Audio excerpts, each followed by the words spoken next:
ढाकोनी में डॉक्टर पर गंभीर आरोप। मां का इलाज कराने गए युवक के 8 साल के बच्चे को बिना वजह लगाया इंजेक्शन। एफआईआर दर्ज करने से पुलिस ने किया इनकार। कलेक्टर से कार्रवाई की मांग। Doctor RP Sharma Dhakoni retired Ayush चिकित्सक ने इस मामले के बारे में कहा कि जो आरोप लगाया गया है वे बेबुनियाद है। अशोकनगर ग्राम खमखेड़ी निवासी कृष्णपाल यादव ने कलेक्टर को आवेदन देकर ग्राम ढाकोनी के एक निजी डॉक्टर पर गंभीर आरोप लगाए हैं। आवेदक का कहना है कि 18 अगस्त को यह अपनी माता के इलाज के लिए डॉक्टर शर्मा के पास गए थे। उनके साथ 8 वर्षीय पुत्र आदित्य यादव भी मौजूद था। आवेदन के अनुसार इलाज के दौरान डॉक्टर के बेटे ने आदित्य को बिना किसी बीमारी और बिना पूछे जबरन इंजेक्शन लगा दिया। जब परिजन ने इसका विरोध किया तो डॉक्टर ने गाली गलौज की और धमकी देते हुए कहा कि उसका कोई कुछ नहीं बिगाड़ सकता। आवेदक का कहना है कि इस घटना की रिपोर्ट दर्ज कराने वे सारसखेड़ी चौकी गए, लेकिन आरोप है कि डॉक्टर ने किसी नेता के जरिए पुलिस पर दबाव बनाया, जिसके चलते चौकी प्रभारी ने एफआईआर दर्ज करने से मना कर दिया। कृष्णपाल यादव ने कलेक्टर से डॉक्टर शर्मा के खिलाफ कड़ी कानूनी कार्रवाई की मांग की है। उन्होंने कहा कि यदि उनके बेटे की तबीयत पर कोई विपरीत असर होता है तो इसकी जिम्मेदारी डॉक्टर शर्मा की होगी। जब इस बारे में doctor RP Sharma Dhakoni retired Ayush चिकित्सक और जिला स्वास्थ्य अधिकारी डॉक्टर अलकत त्रिवेदी ने मीडिया के समक्ष क्या कहा, सुनिए उनकी जुबानी। सत्यमेव जयते, डीके न्यूज़ 1 मध्य प्रदेश पर। सर नमस्कार। नमस्कार। आपने जो ढाकोनी क्लिनिक पर जो आपने आवेदन दिया था जन सुनवाई में कलेक्टर महोदय को कि आपके बच्चे को इंजेक्शन लगा दिए ज़बरदस्ती, तो ये कैसे हुआ और इसके बारे में बताएं। मम्मी लेके गओ। अच्छा। तो बच्चा जो साथ में गया था मेरे। हाँ। तो मुझे फ़ोन आ गया, कहा कि हमारे घर में है तो जन्मदिन लड़की का। ठीक। तो मम्मी का अंदर इलाज चल रहा, तो बच्चे सामने बैठो तो डॉक्टर साहब को लड़का आए, ये बोले कि बच्चे जल्दी आड़ हो जाए, जो नहीं गिरो तो मतलब ज़बरदस्ती कंप्यूटर वाले ने और उन्होंने 2 इंजेक्शन लगा दिए। तो बच्चा रोत मेरे पास आओ। मैंने डॉक्टर साहब से बोली, डॉक्टर साहब मैंने कहा तुमने जो गैर बीमारी को इलाज कर दो जाओ। मुझसे बोले एक काम कर, तू यहाँ से निकल, जो आप लगे जो अच्छा तू फांसी लगवा दी। अच्छा, तो जो शर्मा जी है रिटायर आयुष विभाग के, उन्होंने लगाया था या उनके लड़के ने लगाया? उनका लड़के का क्या नाम? वो नाम तो मुझे अच्छा, उनके लड़के ने लगा दिया था फिर। अच्छा फोन के साथ आए और मुझे धमकी से बोलने लग जा, लो जल्दी। अच्छा। पकड़ के लुटा के और 2 इंजेक्शन लगा दिए। तो उसके बाद फिर आप लोग कलेक्ट्रेट पहुँचे? बात नहीं, पहले मैं थाने में गया। तो थाने में इनने कोई नेता से मतलब सपोर्ट लगवा ले। अच्छा। थाने बारे में मतलब भी बोले कि एक काम करो, आपकी एफआईआर की ईसागढ़ हुई। मैंने जा कह के भगा था सारसखेड़ी चौकी से। एक बाद मैं कलेक्ट्रेट में आया। कलेक्ट्रेट में हालांकि वो मैडम ने बड़ी सुनवाई करी, अभी सील है आगे, अब देखे तब। तो आप इस कार्रवाई से संतुष्ट हैं अभी? जी। तो आगे कुछ प्रक्रिया और करेंगे आप? आगे प्रक्रिया यही है कि आगे सब बच्चों को न्याय मिले, हमें न्याय मिले, तो कोर्ट में आगे जो बात हुई। ठीक है, धन्यवाद।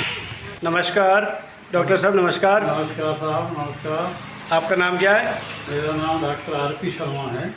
सर, आप पर अभी जो 18 अगस्त को एक मामला आया है जिसमें कृष्णपाल सिंह यादव ग्राम खमखेड़ी ने आप पर आरोप लगाया है कि उनके बच्चे को आपने जबरन इंजेक्शन लगा दिया। जी। क्या इस मामले में कहाँ तक सच्चाई है? इस बारे में मैं आपको बता दूं कि 18 अगस्त को मेरे पास कोई बच्चा इलाज के दौरान ऐसा कोई मामला नहीं आया। जो भी मरीज आते हैं उसकी बीमारी के अनुसार इलाज किया जाता है, ना कि कोई ज़बरदस्ती से।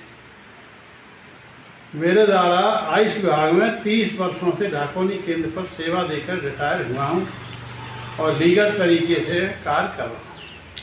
अच्छा, ये जो आप पर आरोप लगाया गया है तो इसका कारण क्या है? इसका कारण ये हो सकता है कि आवेदक कृष्णपाल यादव ने मुझसे 1 हफ्ते पहले करीब 1 लाख रुपए उधारी पर मांगे थे। अच्छा। तो मैंने उनसे कहा कि मेरे पास अभी पैसे नहीं है, मैं इसीलिए मैंने दिए भी नहीं। हो सकता है यही कारण हो जिसके कारण तो आरोप लगा रहे। अच्छा, तो अगर ये जो आप पे आरोप लगाया गया है तो इस पर आप अगला क्या कदम होगा आपका? मेरी छवि धूमिल की गई है, इसके लिए मैं झूठे आरोप लगाने वाले पर मानहानि का दावा करूंगा और अगर उसके पास कोई सबूत है तो वह मुझे पेश करे। इस प्रकार झूठे आरोप लगाकर क्या सिद्ध करना चाहेंगे? ढाकोनी के करीब 43 गांव के लोग इस बात का प्रमाण है जिनकी मैंने आयुष विभाग में रहकर सेवा की और वर्तमान में भी उनकी सेवा कर रहा हूँ। आज तक किसी ने इस प्रकार का आरोप नहीं लगाया है जो मेरे कार्यकाल का सर्वश्रेष्ठ प्रदर्शन रहा है। कोरोना काल में मैंने अपनी क्लिनिक पर 24 घंटे सेवा देकर ग्रामवासियों एवं क्षेत्रवासियों के लिए अपनी जान की परवाह न करते हुए उनका इलाज किया है और 40 गांव में एक भी डेथ हमारे कार्यकाल में कोरोना काल में नहीं हुई है। इसका ये प्रमाण है। अभी देखा जा रहा है फिलहाल कि आपके यहाँ दूर दूर से लोग आपके पास आते हैं इलाज कराने, तो ये क्या है, मतलब आपका नाम और आपका कार्य? ये हमारी क्वालिफिकेशन है। मैं BAMS हूँ। मेरी डिग्री का नाम BAMS with modern medicine and surgery है।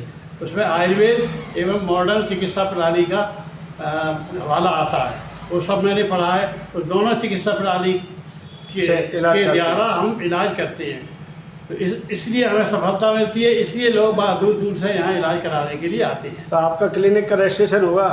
सब कुछ है। सब कुछ है।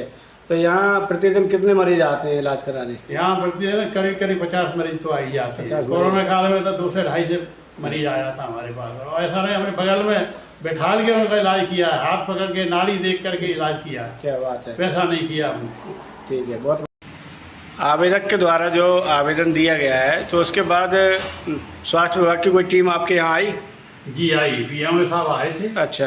उन्होंने हमारी चिकित्सा करना बंद करवा दिया है और उसमें ताला लगवा गए। जब से मैं चिकित्सा नहीं कर रहा हूँ, अब वैधानिक कार्रवाई जो भी होगी वो ये स्वीकार होगी। शासन जो भी करेगा वो मुझे मान्य होगा। हाँ, अगर आप गलती में तो बिल्कुल हम उसमें आएंगे। अब तक नहीं है तो क्लीन चिट मिलेगी। हाँ, क्लीन चिट मिलेगी। ठीक है, ओके।